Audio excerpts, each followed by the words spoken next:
Good morning. I am Brooke Clement, the director of the Gerald R. Presidential Library and Museum, which is part of the National Archives and Records Administration, and it is my pleasure to welcome you. Before we continue, can you please ensure that your cell phones are turned on silent or off? Today, we are so pleased to be opening our latest exhibit, Ford at 50, Decisions That Defined a Presidency, to our visitors. A lot of work went into this incredible exhibit by our supervisory curator, Morel Lukey, Deputy Director Joel Westfall, our museum and archival teams, and our amazing contractor support staff. We hope you find this exhibit as terrific as we do. And I want to also truly thank our wonderful partners at the Gerald R. Ford Presidential Foundation, as well as all of you for your continued support of this library and museum. And we also have some great programming and additional exhibits coming in September, so please check out our new website, which is launching today at fordlibrarymuseum.gov to learn more. 50 years ago today, President Ford promised he would not let the American people down as he assumed office. And we'd like to think that he followed through on his word. And now it is my pleasure to turn this over to Gleaves and our panel of speakers.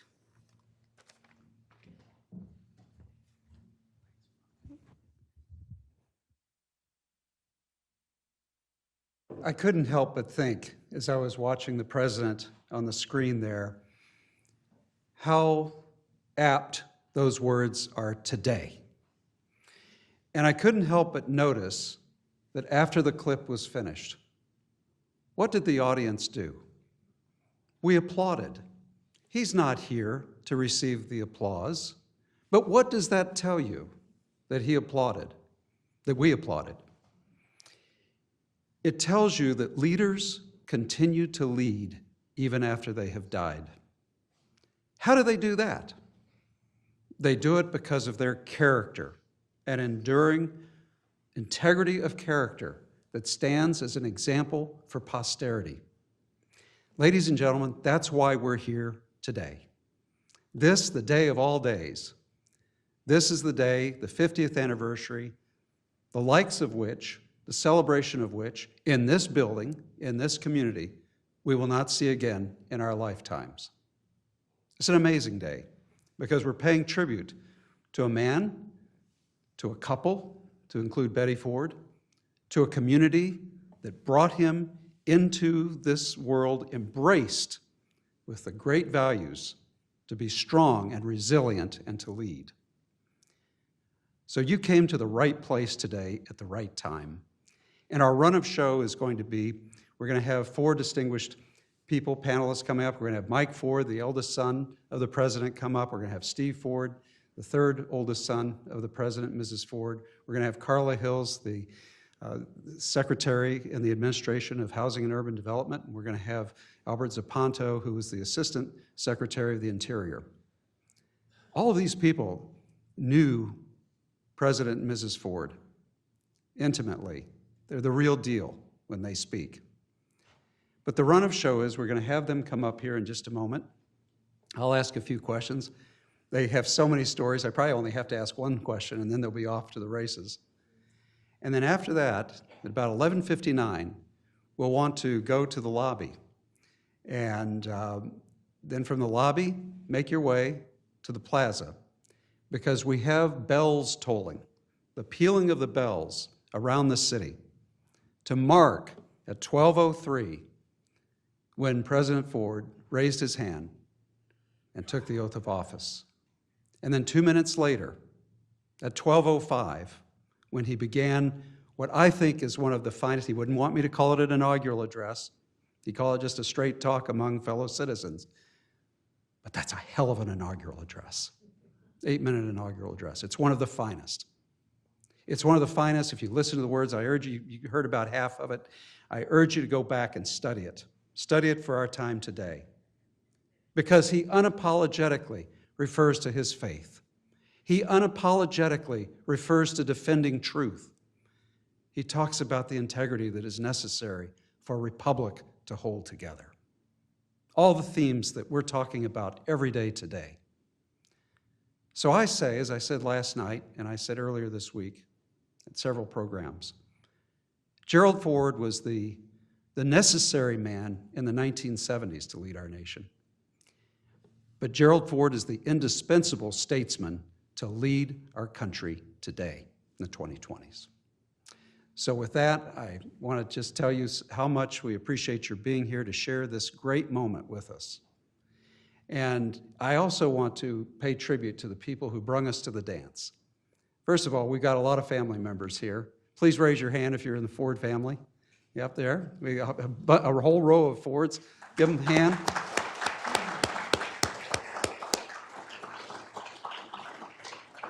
We also have some trustees here and former trustees. Please raise your hand. Thank you so much for being here.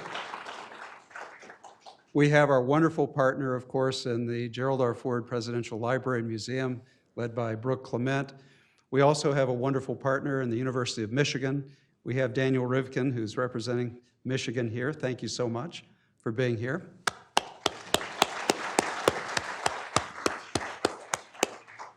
And I think we have a couple of public servants, elected officials here too. So please raise your hand if you're a public official. And thank you for your public service because you're carrying on the Ford legacy. Well, with that, I'd like to invite our panelists to come forward now. And let's get our conversation started.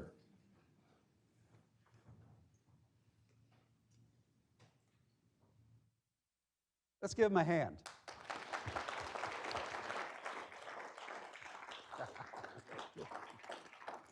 That's great. Thanks so much for being here. Okay. Thanks, Steve.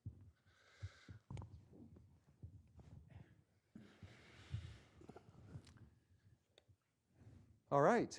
Well, first of all, thank you so much for being here. You know, we have you all coming in from all over the place. We have Washington, D.C., and we have California, and we have North Carolina. And where'd you fly in from? Dallas-Fort Worth. Dallas-Fort Worth, that's right. And we also have some audience members who've come from Puerto Rico and Virginia and California and all over the place. I mean, think of that. People are coming from all over the Western Hemisphere to be here to help us celebrate. Celebrating a day, August 9th, 1974. That's a day that had a profound impact, it would turn out, on our country. So I'd like to ask you all personally, what were you doing on August 9th, 1974? How did that day change you? Carla, why don't you begin? Secretary Hills, please. I'm trying to wind back to that date to recall, but on August 9th, 1974, I was serving as Assistant Attorney General in the Justice Department. And I watched the ceremony and the speech that you were just hearing. And I was finding it a very emotional time. Excuse me, Carl. We get indication it's not working? Okay, let's make sure that's on. There we go. Oh, that was my fault. Now you can really rewind. You don't want to miss a word. All right, let me say again that I do recall August 9th, 1974, and it was an emotional time for all of us. It was a traumatic time, and as I said yesterday, you know, some of the times then remind me of some of the times we are facing now, and we should listen very carefully to what the President just said in the video that you were shown. But I was serving as Assistant Attorney General in charge of the Civil Division at the Department of Justice on that date.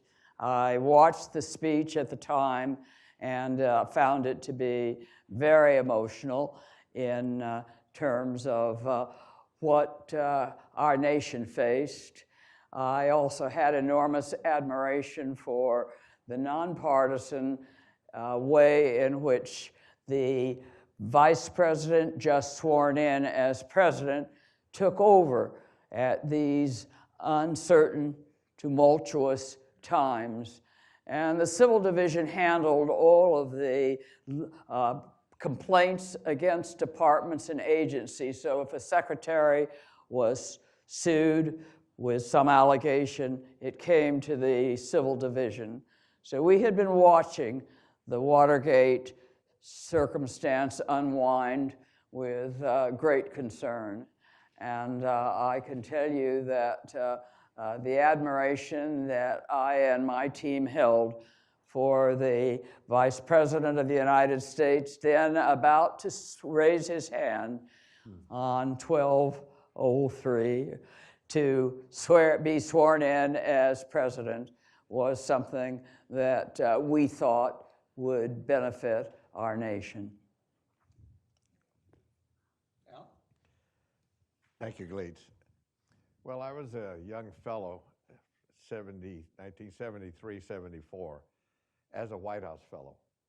So I was able to watch Gerald R. Ford become vice president.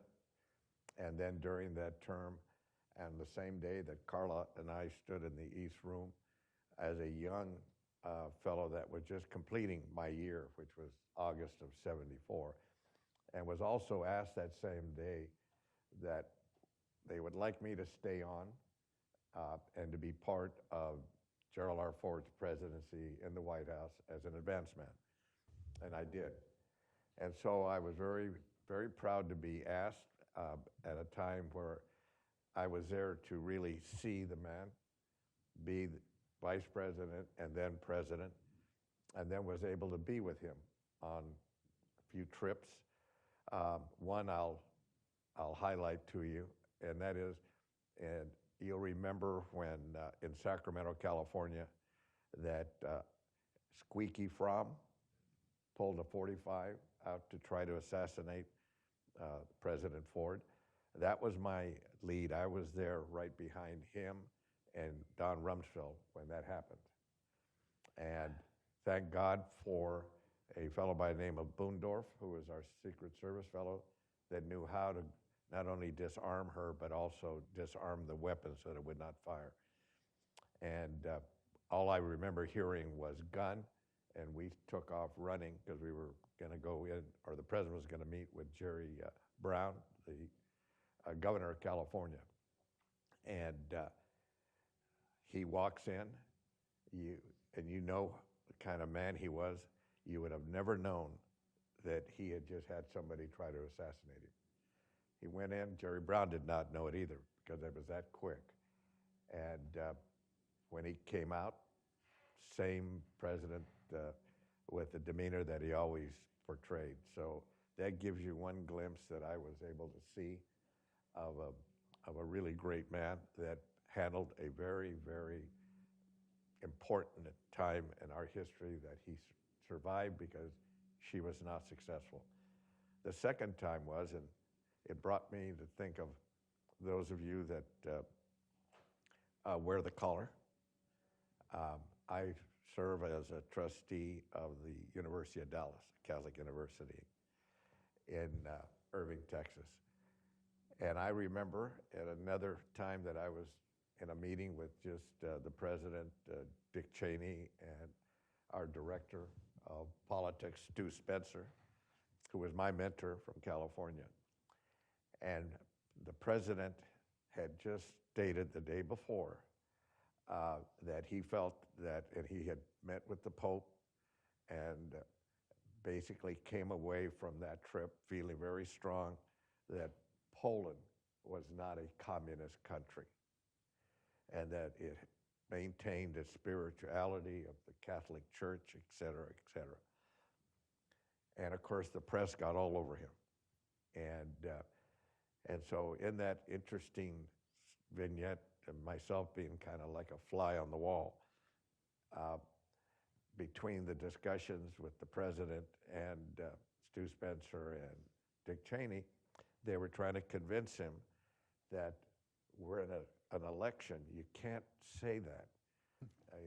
You have to deal with this. And he would, solid as a rock, he says, I believe that the people of Poland have maintained their spirituality, and I'm not going to change.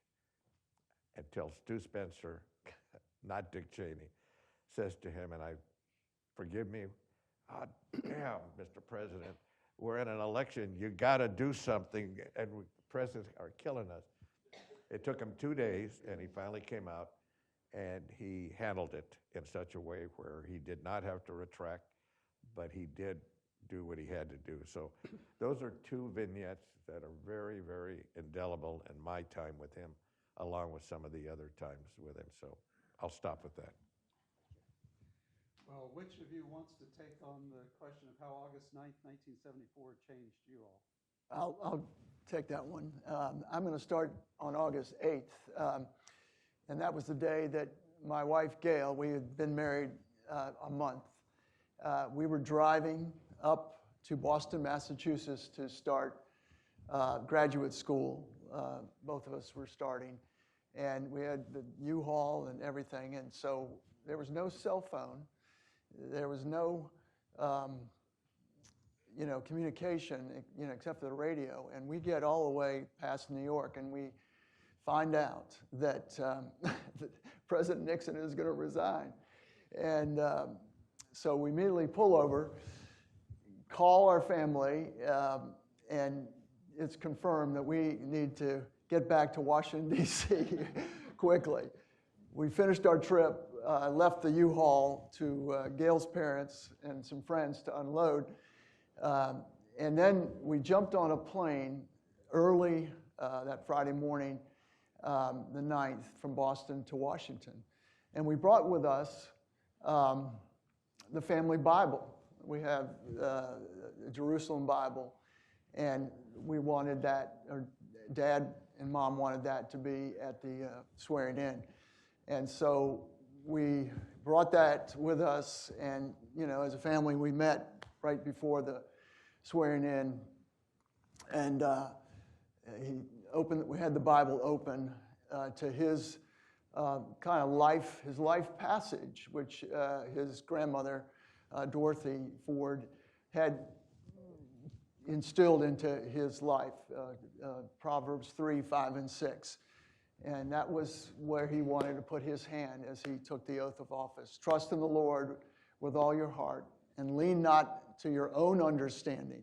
In all your ways, acknowledge him, and he will direct your path. And that was his pledge to God and to our country, and then you saw his remarks. But that was a frantic time for Gail and I, but it was a beautiful time as well as for our family.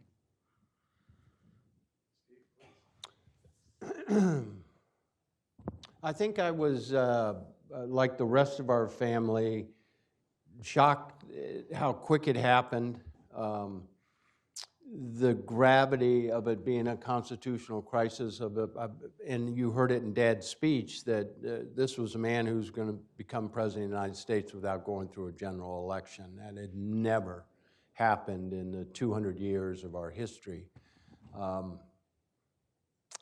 I was, like Mike and my brother Jack and Susan, we were all just praying for Dad and Mom. This happened just so quick. Most families that end up in the White House go through a year or two of campaigning and preparation, and we literally had no time, barely time to comb your hair before you were going to be catapulted into the White House. But it wasn't about us. It was about supporting Mom and Dad. And listening to his talk, truth is the glue that holds us together. And he trusted the process. He trusted his people in Congress, both Democrats and Republicans. And I hope we can get back there, because that is not, truth is not valued today. That's not a shock to anybody. That's truth. It is not valued today. And I think of the campaign that Dad ran against Jimmy Carter and Jimmy Carter ran against my father. And it was tough. It was rough and tumble, but it was truthful. And the campaigns we see today, I hate to tell you, I'm ashamed. Mm-hmm. And that was 50 years ago, and we got to get back there. We've got to get back to some bipartisanship where Democrats and Republicans and independents can work together and rally around truth. That's what shocked me about his speech. Yeah, we need truth again to save this republic. And it's going to start with you, the people out there, because our leaders are not proceeding that way and not acting that way. And that's how it touched, hearing that speech again touched me like that. So we need to swing back the other way. We're going to hear a lot about Gerald Ford's achievements. Yeah.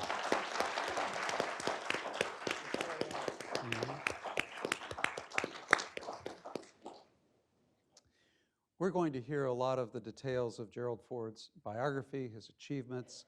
You know, this museum is a living tribute to that. But I do want to get at what made him tick.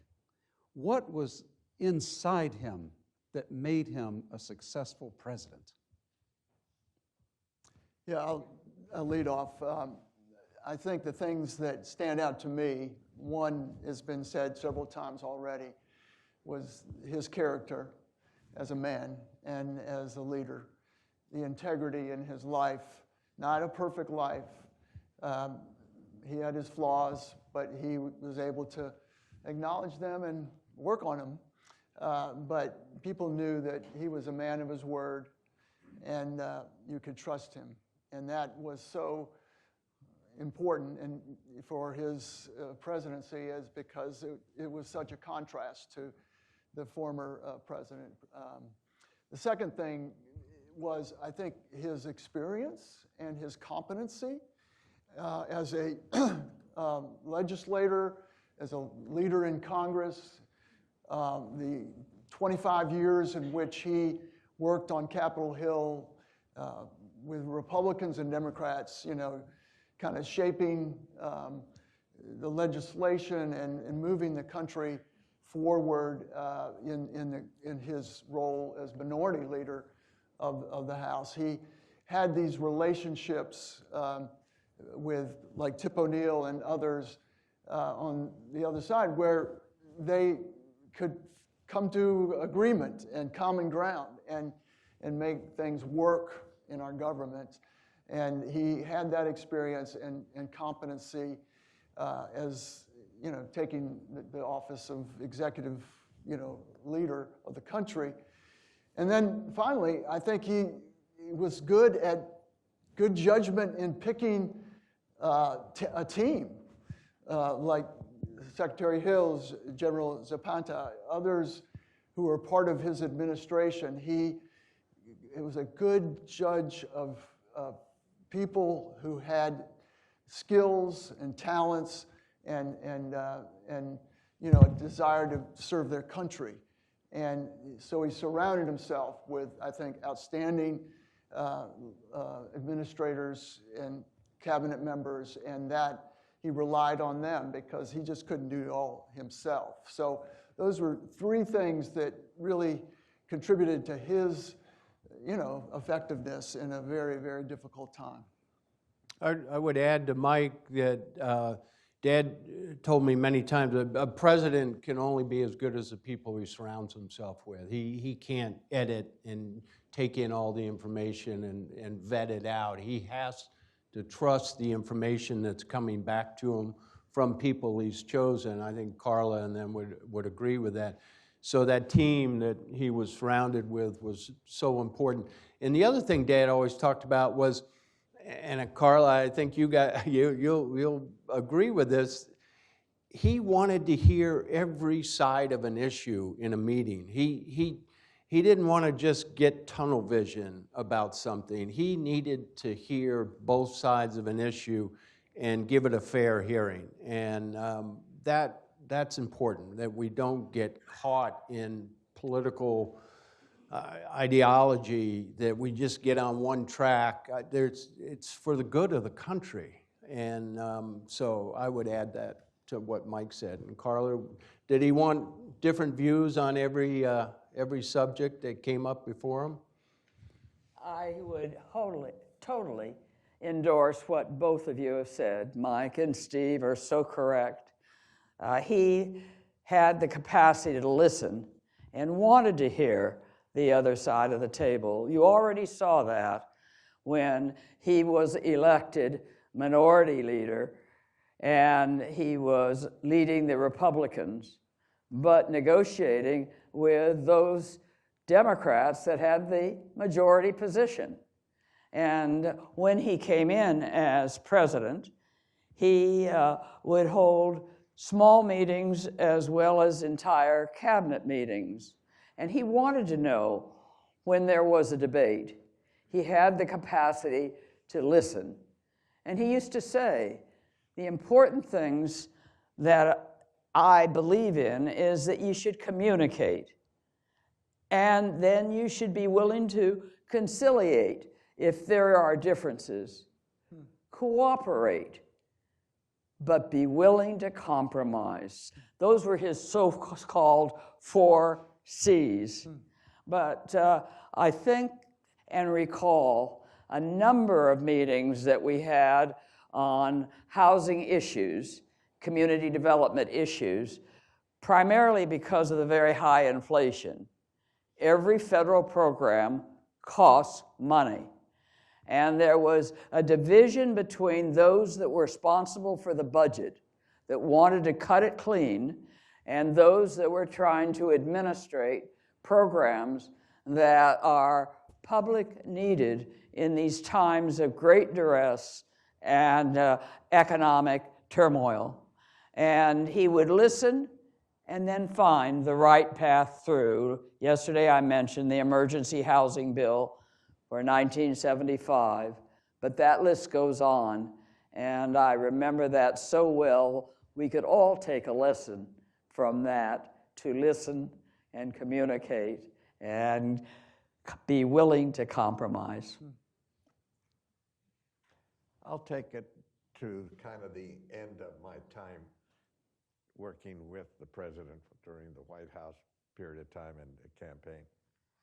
We were driving in California to a meeting in Pomona, and I was with him in the back seat, just the two of us, and we passed an area where I grew up and my father grew up in East Los Angeles. And I said, you know, Mr. President, I grew up right up there on that hill, as also with my father, was born and raised there. And he said, well, tell me about your family, Al.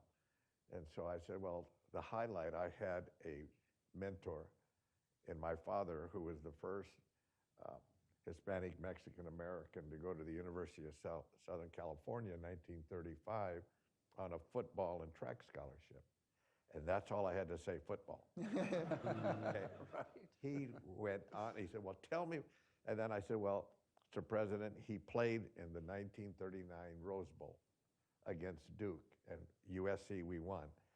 He said, Al, I always wanted to play in the Rose Bowl. So that's a side of him, that he could change, but yet be who he really was.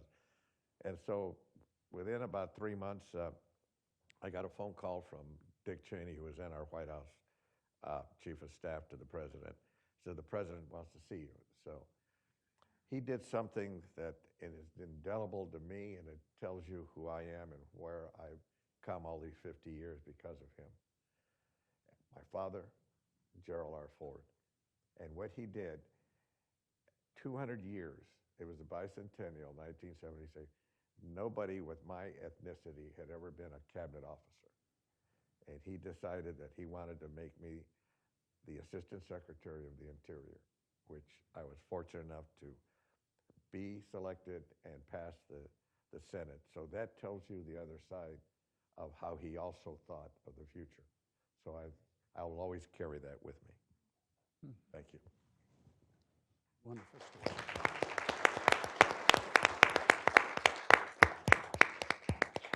Gleaves, we're talking about last night about how West Michigan invested in Dad's life growing up, particularly some strong people in his life, his mother, his stepfather, who took him under his wing, some of the teachers and coaches and high school principals. But the story I told last night, and I was thinking about it after we had our session last night, about how his mother Had a violent husband, originally Dad's biological father, Leslie King, who struck and beat his wife, Dad's mom, Dorothy, and she fled with Dad as a baby. And she was that strong presence in his life, and he ends up in Grand Rapids, and all these people invest in his life. But I saw some pictures in the exhibit you're going to go up to tonight, or this morning, of the Operation Baby Lift, of Dad coming off the plane with these little babies that showed his compassion for humanity. And I think it goes back to Dorothy. I think it goes back to that abusive relationship that he had such a heart. What he grew up in as a child, being abandoned by his father, and the violence, the love by his stepfather, the investment by Grandpa Ford. But when Operation Baby, they were getting out of Vietnam, and Congress, you all would confirm this, Congress did not want to spend another dollar to get the troops home from Vietnam. It was over. And Dad said, we have to go back and help these people that helped us. They were our friends. And Congress said no. Dad went up there and basically begged for money to have people come out of Vietnam that worked for us. They were going to be killed by the North Vietnamese as they came down.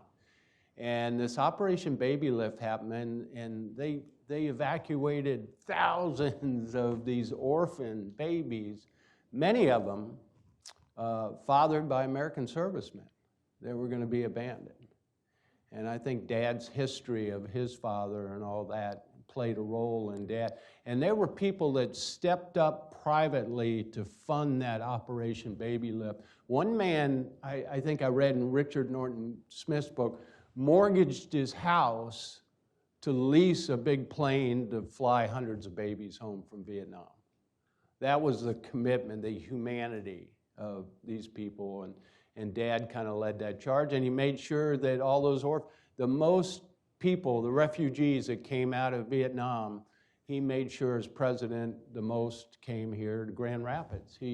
That was, if we're going to do it, I'm going to make sure I do it for Grand Rapids more than anybody else. And so that's a great history, I think, goes back to his mother and his experience just as a human being. Yeah. We had lost the war, but we were going to win the peace by our moral example to the world. Yeah.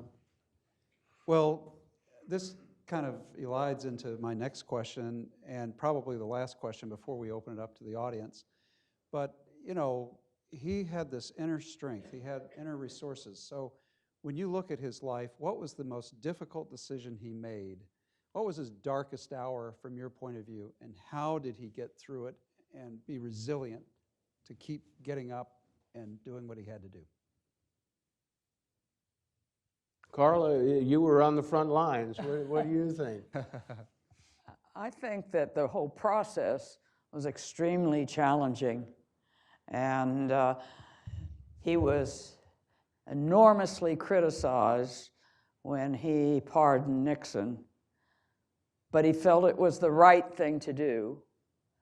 And if there ever was a person that I've ever met who was so guided by the notion of doing the right thing, but he was accused wrongly of giving the pardon so he could be elevated from vice president to president. He often said, I never aspired to be president. I always wanted to be Speaker of the House. Yeah. And he loved the House of Representatives, and frankly, both parties thought very highly of him. But the most challenging time, and I think really an emotional time for him, was to pardon. The facts were that there had been a wrong. They did not know how much the former President Nixon had participated, but he wanted to do the right thing. I think he did, and then he continued to do that in his time of office, always searching for the bright star that led him, whether it was in international dealing with the refugees, whether it was the lowest quintile of our population that he cared about, whether it was discrimination. You've heard the story that even as a young man at the University of Michigan, a superstar in the football game that was challenged by Georgia Tech, they would not field the game, Georgia Tech said, unless they, if Michigan had a black player on the field. And Jerry Ford, good friend, roommate when they traveled, Willis Ward, was a black American. And so he said, I won't play. And it was only after Willis Ward insisted that he play so they could beat Georgia Tech that he went on the field, and by golly, they did win. And I think that winning was what he got out of always being in the cabinet of wanting to be the guy that did the right thing. I'm going to give a quick video.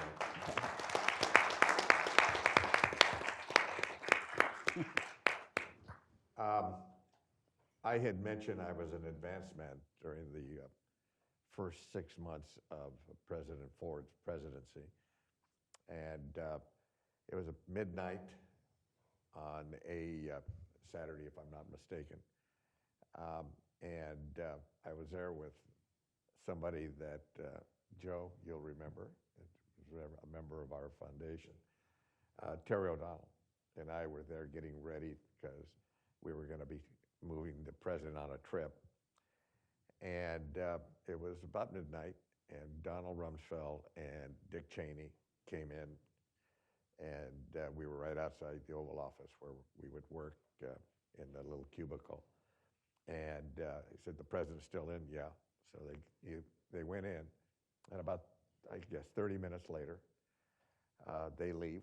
They don't say a word to us, so we just continue to work. And about a half hour later, the president came out. And I remember so vividly his face and how you could sense there was a very weighing feeling about what he was about to do. I didn't know he was going to do it. What he said was, he says, I just talked to the president's daughter, and she doesn't feel that he can make it much longer. And he walked away. And so I will go to the end of my time always believing there was a side of President Ford that gave that pardon, was the humanist side of him, that both his sons, and we know, and they can tell you, because at the end of the day, yes, he understood what was going on politically. Yes, he understood a lot of the other things that would the impact, but he also knew it could cost him his election. Mm-hmm. And it did. And he stood up for it, and I'll always remember that moment. Thank you. Yeah, I think my colleagues have expressed it well. I do feel like there were many decisions that weighed heavy on my dad's heart and mine. And I do think the Operation Baby Lift, just our evacuation, the chaos of that, where Saigon had fallen and things were just just very, very, difficult in Vietnam, that was heavy on his heart, and he did everything he could to, get more funds and more support to bring, our friends from South Vietnam out of the country.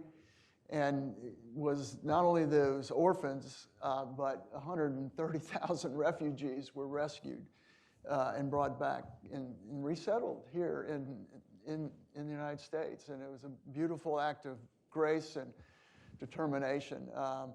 So I think that's high on the list, as well as the pardon was a very,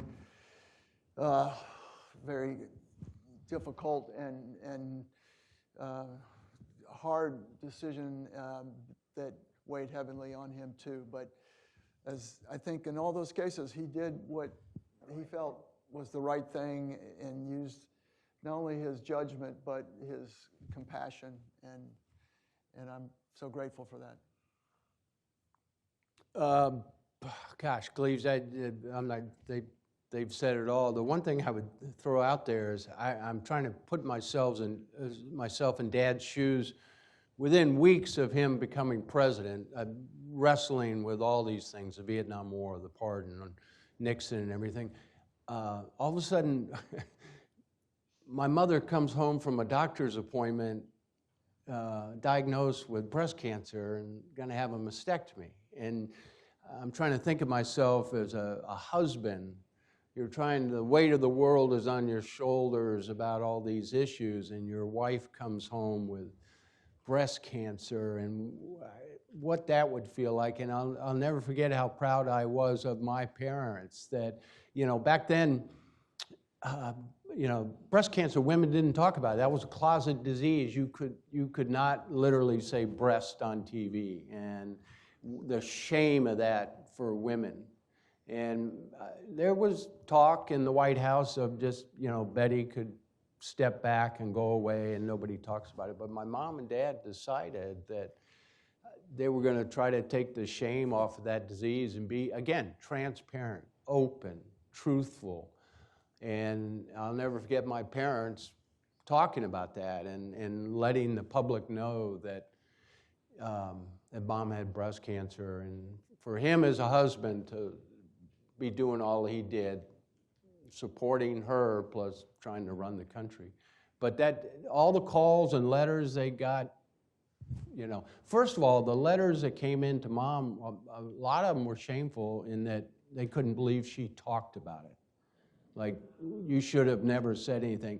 And once that was heard, 10 times the letters came in from women who said, thank you to the First Lady for trying to take the shame off this disease. And the letters I loved, and I'll close with this, are the letters that Dad got that said, thank you, Mr. President, for showing me how to stand next to my wife. Mm-hmm. And that's a leader of our family that I miss. He was a great dad and a great husband, so yeah. Oh, what a story of resilience, of bouncing back in a way with such aplomb and grace. Wow, all four of you, thank you.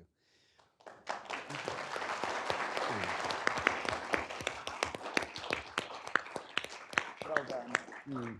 Well done. Our time is tight, so we only are going to have room for one question, I'm afraid. But yes, sir. I'd like to ask the panel, what award should what honor that has not been given the President Award, in your opinion, should be given to him? Congressional medal, gold medal, Presidential Medal of Freedom? What award? Dad was he was not one that did things to get awards, and he was very comfortable in his own skin. I would leave that up to others. He was very comfortable with his record, and he'll let it stand. And if I say whether you like his politics or don't, I can tell you he was a great father, and that's the award I would give him. So yeah. I think the award that meant the most to my dad was the Profiles in Courage Award from the Kennedy Foundation with, Ted Kennedy, and because that was, it really validated the fact that many people jumped on him for pardoning Nixon. They felt it was some kind of deal, and Nixon should have gotten more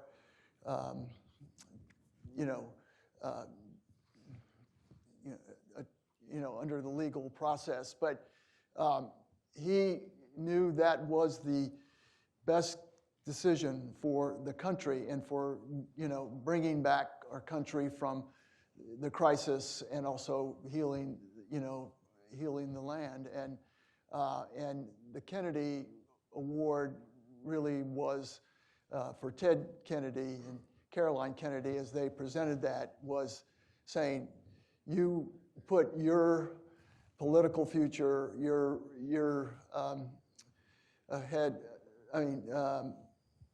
You put the country ahead of your political well-being. Yes. One of the things, might it help restore a sense of bipartisanship in Washington if Democrats and Republicans could honor your father?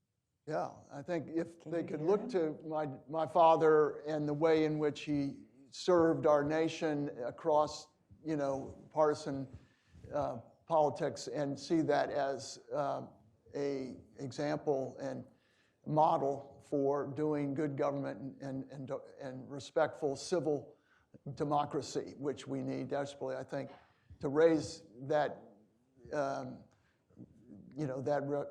that record and that legacy would be really helpful to our country right now. Yeah. Well, thanks.